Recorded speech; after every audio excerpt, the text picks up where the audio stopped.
Hello, Connect Group hosts.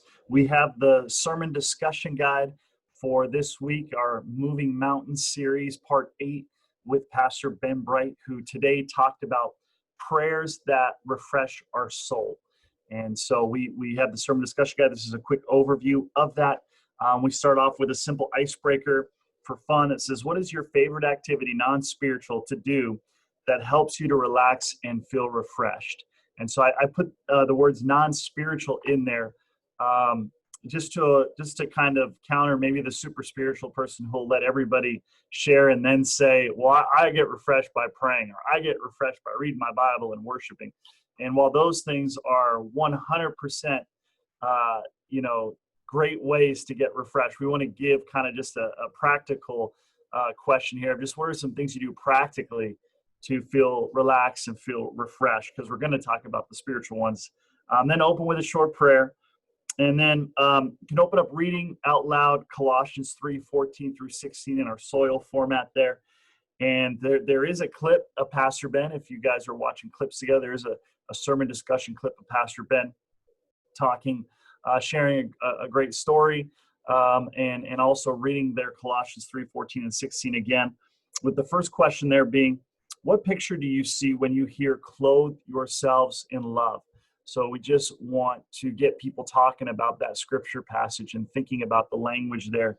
And then their interpretation question is, how does Colossians 3:14 through 16 describe living in community? And so also within that verse, it's talking about, how when we clothe ourselves in love, it binds us all together in perfect harmony.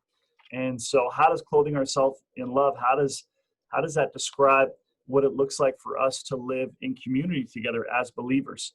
Now, again, some of these questions are really basic at face value, but I think it's important for us to answer them in the context of the day we're living in, as Pastor Ben talked about, with so many different distractions going on around us, or so many different things that we might cling to refresh us.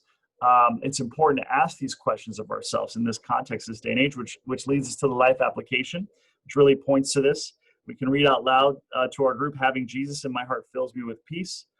And so the question is, what does it look like in your life right now to have peace rule in your heart this week?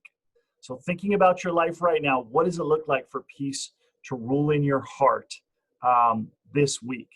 And so I think bringing that context to thinking all the different things people are navigating today, it's a simple question at face value, but not so simple when you look at what we're navigating.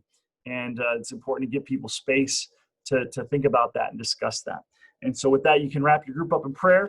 We have some additional questions there. We have some bonus questions if you want to sprinkle those in, if you have some more time, or if you have an in-person group, as well as the scripture passages that were read too. So we hope you have some great groups, some great discussion, great prayer times and Bible studies this week. God bless.